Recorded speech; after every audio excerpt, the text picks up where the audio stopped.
Hello friends, ಎಲ್ಲರಿಗೂ Mallu Kannada food hunter ಚಾನಲಿಗೆ ಸ್ವಾಗತ. ಬನ್ನಿ, ಇವತ್ತು ಒಂದು ಸಿಂಪಲ್ ಆಗಿ ಈಸಿಯಾಗಿ ಚಿಕನ್ ಫ್ರೈ ರೆಸಿಪಿ, ಇನ್ಸ್ಟೆಂಟಾಗಿ ಚಿಕನ್ ಫ್ರೈ ರೆಸಿಪಿ ಹೆಂಗೆ ಮಾಡೋದು ಅಂತ ತೋರಿಸ್ತೀನಿ. ಇವಾಗ ಯಾರಾದರೂ ಮನೆಗೆ ಗೆಸ್ಟ್ ಬಂದರು, ನಿಮ್ಮ ಹತ್ರ ಜಾಸ್ತಿ ಪದಾರ್ಥಗಳಿಲ್ಲ, ಈಸಿಯಾಗಿ ಈರುಳ್ಳಿ ಬೇಡ, ಟೊಮೊಟೊ ಬೇಡ, ಕರಿಬೇವು, ಮೆಣಸಿನ್ಕಾಯಿ ಏನು ಬೇಡ, ಸಿಂಪಲಾಗಿ ಹೆಂಗೆ ಮಾಡೋದು ಅಂತ ಹೇಳ್ಕೊಡ್ತೀನಿ. ಇದಕ್ಕೆ ನಾನಿಲ್ಲಿ ಒಂದು ಅರ್ಧ kg ಚಿಕನನ್ನು ನಾನು ನೀಟಾಗಿ ಒಳ್ಳೆ ಟೆಂಡರ್ ಚಿಕನನ್ನು ಇಸ್ಕೊಂಡು ಕಟ್ ಮಾಡಿ ತೊಳೆದು ಮಡಗಿದ್ದೀನಿ. ಇದು ನೀವು ಯಾವ ಪಾತ್ರೆಯಲ್ಲಿ ಬೇಯಿಸಬೇಕು ಅಂತ ಅಂದ್ಕೊಂಡಿದ್ದೀರೋ ಆ ಪಾತ್ರೆಗೆ ಇದನ್ನು ಆ್ಯಡ್ ಮಾಡ್ಕೊಳ್ಳಿ. ಇದರಲ್ಲಿ ಆ್ಯಡ್ ಆದಮೇಲೆ ಒಂದು 1/4 ಟೀ ಸ್ಪೂನು ಶುಂಠಿ ಬೆಳ್ಳುಳ್ಳಿ ಪೇಸ್ಟು, ಸೊ ಅದಿದ್ದರೂ ಓಕೆ, ಇಲ್ಲಾಂದ್ರೂ ನಡೆಯುತ್ತೆ.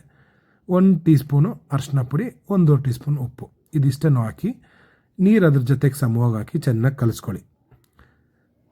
ಓಕೆನಾ? ಇವಾಗ ನೋಡಿ, ನೀರು ಈಕ್ವಲ್ ಆಗಿ, ಜಾಸ್ತಿ ನೀರು ಆಗಬಾರ್ದು, ಈಕ್ವಲ್ ಆಗಿ ನೀರನ್ನ ಅದು ಹಾಕೊಂಡು ಚೆನ್ನಾಗಿ ಕಲಿಸ್ಕೊಳ್ಳಿ. ಸ್ಟವ್ ಆನ್ ಮಾಡಿ ಪ್ಯಾನ್ ಅದ್ರ ಮೇಲೆ ಮಡಗಿ ಒಂದು 5 ರಿಂದ 10 ನಿಮಿಷದೊಳಗಡೆ ಚಿಕನ್ ನಿಮಗೆ ಬೆಂದೋಗ್ಬಿಡುತ್ತೆ. ಸೊ ಫುಲ್ ಫ್ಲೇಮಲ್ಲಿ ಒಂದು 10 ನಿಮಿಷ ಬೇಯಿಸ್ಕೊಳ್ಳಿ. ಬೇಯಿಸ್ಬಿಟ್ಟು ನೀರನ್ನು ಡ್ರೈನ್ ಮಾಡಿ ಮಡಗಿದ್ದೀನಿ. ನೀವು ಬೇಕಾದ್ರೆ ನೀರನ್ನು ಸ್ಟಾಕನ್ನು ಕೂಡ ಯೂಸ್ ಮಾಡಿ ಸೂಪ್ ಮಾಡ್ಕೊಬೋದು, ತುಂಬ ಒಳ್ಳೆಯದು. ಸೊ ಇವಾಗ ಆಲ್ರೆಡಿ ರೆಡಿ ಇದೆ. ಇವಾಗ ಇನ್ನೊಂದು ಬಾಣಲಿಯಲ್ಲಿ ಒಂದು ಸ್ವಲ್ಪ ಎಣ್ಣೆ ಹಾಕ್ಕೊಳ್ಳಿ. ಅದಕ್ಕೆ 1 ಟೀ ಸ್ಪೂನ್ ಇಲ್ಲ 1 ಟೀ ಸ್ಪೂನು ಅಚ್ಚಕಾರದ ಪುಡಿ, ಒಂದು 1/4 ಟೀ ಸ್ಪೂನು ಧನಿಯಾ ಪುಡಿ, ಒಂದು 1/4 ಟೀ ಸ್ಪೂನ್ ಧನಿಯಾ ಪುಡಿ, ಆಮೇಲೆ ಒಂದು ಸ್ವಲ್ಪ ಸಾಲ್ಟು. ಇಷ್ಟೇ ರೀ ಮಸಾಲೆ, ಇದಕ್ಕೆ ಬೇರೆ ಏನೂ ಇಲ್ಲ. ಇದನ್ನು ಚೆನ್ನಾಗಿ ಮಿಕ್ಸ್ ಮಾಡ್ಕೊಳ್ಳಿ. ಮಿಕ್ಸ್ ಮಾಡ್ಕೊಂಡು ನಾವಾಗಲೇ ಬೇಯಿಸಿ ಮಡಗಿದ್ದೀವಲ್ಲ ಆ ಚಿಕನ್ನ ಇದಕ್ಕೆ ಹಾಕ್ಕೊಳ್ಳಿ. ಇದನ್ನು ಟಾಪ್ ಟು ಬಾಟಮ್ ಕೋಟ್ ಮಾಡಿರಿ.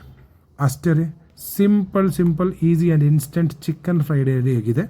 ಈರುಳ್ಳಿ ಬೇಡ, ಟೊಮೊಟೊ ಬೇಡ, ಮೆಣಸಿನ್ಕಾಯಿ ಬೇಡ, ಕೊತ್ತಂಬರಿ, ಪುದೀನ ಏನು ಬೇಡ. ವೈಟ್ ರೈಸ್ ಜೊತೆಗೆ ಹಾಕೊಂಡು ಬಿಸಿ ರೈಸ್ ಜೊತೆಗೆ ಹಾಕೊಂಡು ತಿಂದರೆ ಮಸ್ತಾಗಿರುತ್ತೆ. ಒಂದು ಸ್ವಲ್ಪ ನೀರು ಹಾಕ್ಕೊಂಡ್ರೆ ಗ್ರೇವಿ ಆಗುತ್ತೆ, ಬಟ್ ಗ್ರೇವಿಗಿಂತ ಈ ಒಂದು ಕನ್ಸಿಸ್ಟೆನ್ಸಿನೇ ತುಂಬ ಚೆನ್ನಾಗಿರುತ್ತೆ. ಪ್ರತಿಯೊಬ್ಬರು ಟ್ರೈ ಮಾಡಿ, ಎಲ್ಲರೂ ಕುಕ್ ಮಾಡ್ಬೋದು, ಎಲ್ಲರೂ ಟ್ರೈ ಮಾಡಿ. ನಿಮ್ಗೆ ಯಾವ್ದಾದ್ರು ಸ್ಪೆಷಲ್ ವೀಡಿಯೋ ರಿಕ್ವೆಸ್ಟ್ ಇದೆ, ಎಲ್ಲರೂ ಇಂಥ ರೆಸಿಪಿ ಮಾಡಿಕೊಡಿ ಸರ್, ಪೋಸ್ಟ್ ಮಾಡಿ ಸರ್ ಅಂದರೆ ಡೆಫಿನೆಟ್ಲಿ ನಾನು ಮಾಡ್ತೀನಿ. ಆ ಥರ ಏನಾದ್ರು ರಿಕ್ವೆಸ್ಟ್ ಇದ್ದರೆ ದಯವಿಟ್ಟು ಕಮೆಂಟ್ ಮೂಲಕ ತಿಳಿಸಿ.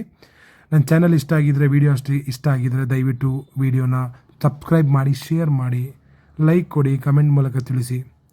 ಧನ್ಯವಾದಗಳು.